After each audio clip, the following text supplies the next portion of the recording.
Hello and welcome to my presentation on Fetal Development Monitoring and Intervention, Unit 12 by Chantal Baker. So the content I'll be going through was part 1, explanation of how the embryo and the fetus develops, exploring and explaining the different ways of imaging, the measurement of fundal height, exploring fetal monitoring during different stages of labour, why additional monitoring may be advised, how monitoring can lead to intervention or change to a birthing plan during labour. Part 2, the screening process for chromosomal abnormalities, how genetic screening for hereditary diseases is offered and carried out, screening process of fetal health and risk factors for miscarriages, misconceptions around some causes of miscarriage, how to reduce risk where possible, and the potential medical or surgical interventions which may be necessary. There's cases where termination may be considered necessary and the process of medical and surgical termination. How a healthy embryo develops in the uterus until ready to be born. So weeks 1 to 12 in the first trimester, the germinal stage is in the first 2 weeks, which involves the fertilisation of an ovum or an egg by a sperm cell, which is then called a zygote. In days 1 to 5, the zygote begins cell division by meiosis, where the parent cell containing chromosomes from both the mother and father continuously divides and multiplies at a rapid rate. At day 5, it is now called a blastocyst and begins to implant into the lining of the uterus. At this stage, there is a cramping feeling. Day 10 is one part of the cell wall of the blastocyst which is thicker, which begins to develop into an embryo, whereas the other parts begins to develop into the placenta. Weeks 2 to 8 is the embryonic stage, and during which the blastocyst grows rapidly in the amniotic sac, it continues to develop into an embryo. Human appearing characteristics begin to form and major blood vessels develop early, pumping fluid, then blood by week 5. The neural tube, which will become the brain and spine, begins to develop. By the 8th week, the head, arms, legs and eyes and mouth are established. Your baby's nose, mouth and ears are starting to take shape, and their intestines and brains are beginning to develop. At the 9th week, the fetal stage of development begins. Hair follicles, elbows and toes form, and bones develop and begin to harden. Fetal movement may be experienced by the 28th week, where you will feel the baby kick. The fetus is actively moving and responding to sounds such as your voice, and their eyelids can open and their senses are rapidly developing. All organs are continuing to develop and mature from 28 weeks until birth.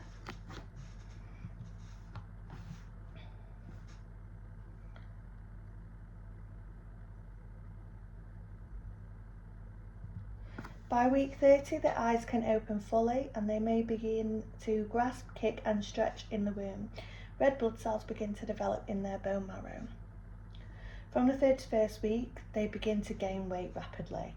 From weeks 32 to childbirth, their sensing can respond to light and fat is being stored across the body to provide insulin. From 32 weeks to childbirth, they sense and can respond to light again, and fat is being stored across the body, keeping them warm until they leave the uterus. So through the different ways of imaging, including the Doppler and ultrasound, which can be used to monitor the fetus during pregnancy. And then I'll be evaluating how the measurement fundal height can be used. So throughout the duration of the pregnancy, it is crucial to monitor your baby's development. An ultrasound represents high-frequency sound waves which produce imaging from inside your body, allowing us and you to see your baby more clearly. Firstly, the abdominal or external ultrasound is advised at around 11 to 14 weeks, and at 18 to 21 weeks, this involves a small device called a transducer or a probe that is used on your abdomen along with a lubricating gel to allow smooth movement.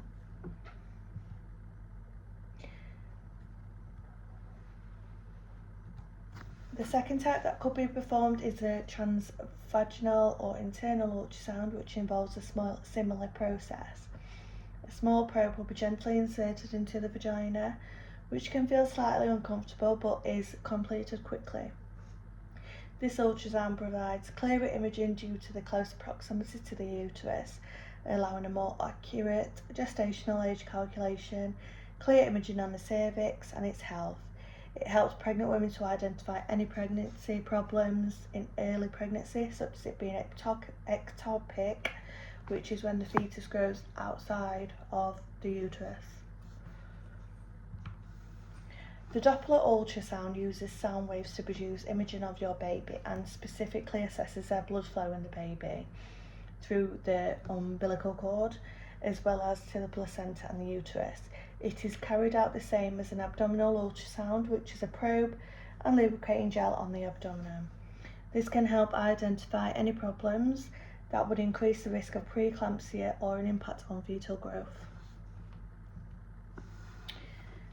My evaluation says pregnant women may be advised to undergo a Doppler ultrasound who have experienced the loss of their baby or previously delivered a small baby, carrying more than one baby with medical conditions such as high blood pressure or diabetes, or a baby's measure is smaller than the typical size for their gestational age, have noticed a reduction in your baby's movements, have contracted paravirus, also known as slap cheek disease, which is a viral infection, have rhesus disease, which is when antibodies in your blood can reduce your baby's blood cells, which can possibly cause anemia. A blood test will be done as part of your antenatal appointments to determine if medication is needed for the mother to prevent this. The Doppler ultrasound is safe and effective in ensuring any issues are identified and treated. So this part is why additional monitoring may be advised in some cases, explaining how monitoring can lead to intervention or change to birthing plans during labour. So a birthing plan can include information on your preferences for possible interventions that can be advised during any of the stages of labour, such as anemia. This involves your waters breaking if they don't naturally break during labour, and it is or if it's progressing slowly, your midwife can manually and safely break your waters. Oxytocin, this is a hormone that is released from the pituitary gland in the brain, which stimulates contractions. It is administered to stimulate contractions and induce labour to strengthen contractions, as well as to treat heavy bleeding, postpartum, and stimulate milk production. Episiotomy is the baby is in distress or if there's a risk of a severe tear between your vagina and anus. You may be advised to receive a small cut with the local anaesthetic so you don't experience any pain. So it will open the vagina slightly, sanctioning an easier delivery.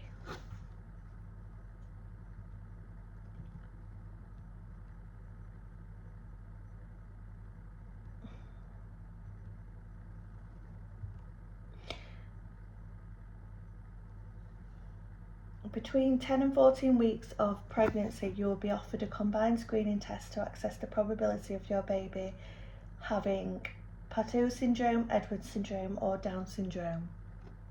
This involves a blood test and abdominal ultrasound scan at the back of the fetus's neck, taking a nuptial translucency measurement of the amount of fluid present. It is screened alongside the age of the mother and the medical history of both parents to calculate the chance of the baby having the syndromes. You can choose to screen for either none of these conditions or 3 conditions, just Down syndrome, Foetal and Edwards syndrome together. And after 14 weeks of pregnancy, the position of the fetus can prevent this measurement being taken. Therefore, to test solely for Down syndrome, you would be offered a quadruple blood screening test, yet this is less accurate than the first test.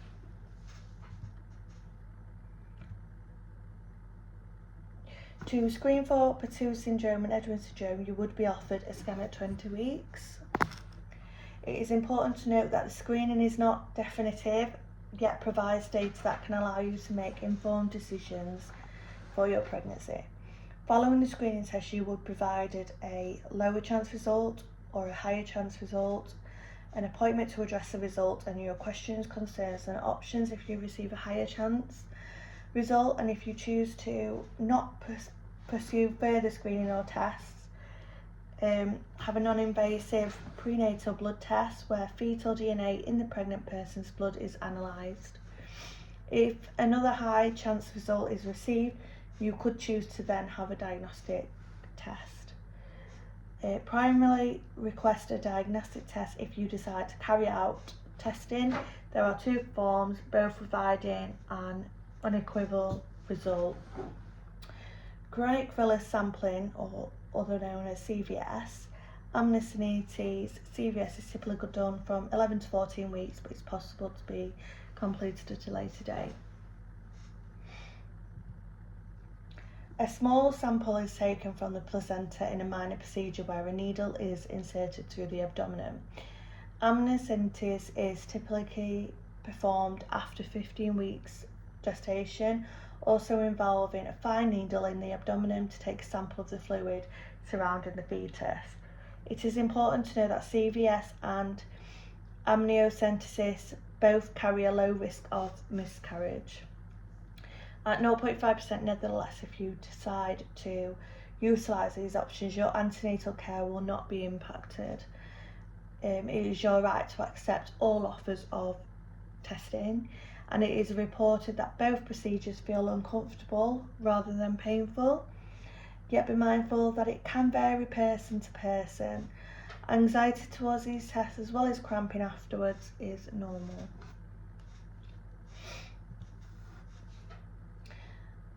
In this part I will be explaining genetic screening for hereditary diseases, which is often carried out, such as sickle cell anemia, including who is offered screening for this.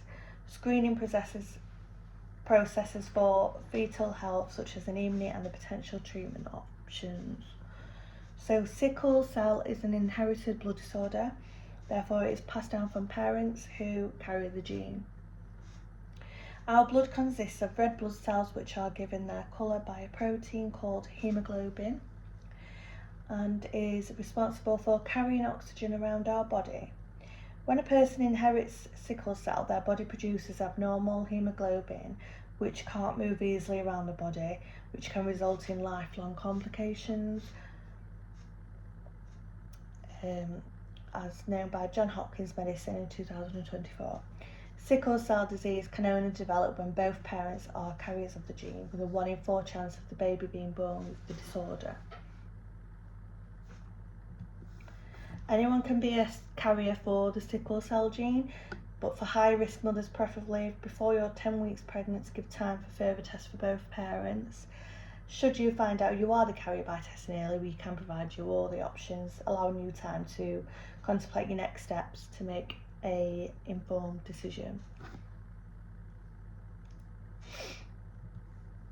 So screening processes for fetal health, such as anemia and the potential treatment options. So parents who are at high risk have a family history of sickle cell, a family background from Africa, the Caribbean, South and Southeast Asia, or the Middle East.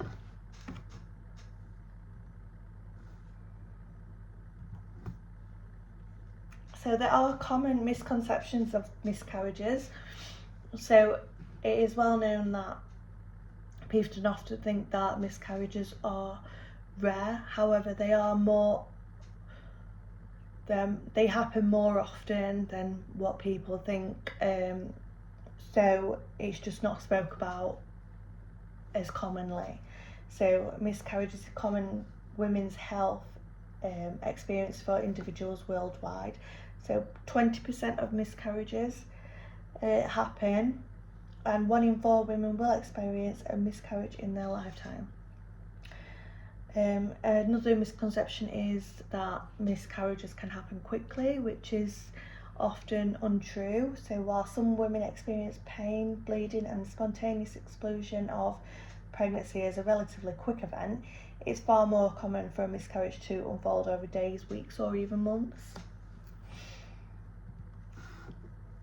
So the risk factors for miscarriage and a few common misconceptions around some causes of miscarriage, how to reduce risk where possible, and the potential medical or surgical interventions which may be necessary. So, miscarriage is often a condition where the developing fetus is a low red blood cell and is measured from mild to severe. Red blood cells contain hemoglobin, which is responsible for carrying oxygen around the body. Inadequate hemoglobin levels can cause an increase to the fetal heart rate, as the heart has to exert more effort to transport oxygen to cells. Fluid to accumulate in the fetus, a condition called hydrops. Heart failure and fetal death. In severe cases, screening is advised to identify fetal anemia, consequently receiving treatment to minimise the associated risks and outcomes. Some causes of fetal anemia include insemination is when the mother's immune system produces antibodies that attack the fetal red blood cells. Maternal infections such as parvovirus or syphilis. Fetal maternal hemorrhage, which is when fetal blood is transported into the mother's circulatory system. Iron deficiency, as iron is an indispensable mineral that is involved in many processes of the body. Iron is essential for hemoglobin reduction, subsequently is vital for the transportation of oxygen around the body, producing energy, regulating the immune system, helping to protect the body against infection, growth and development during pregnancy. You may notice some symptoms that could suggest the iron deficiency, including feeling tired, weak, dizzy, rapid heartbeat, pale skin, lips, eyelids, and if you experience any of these signs, you should contact your maternity unit as soon as possible for further tests.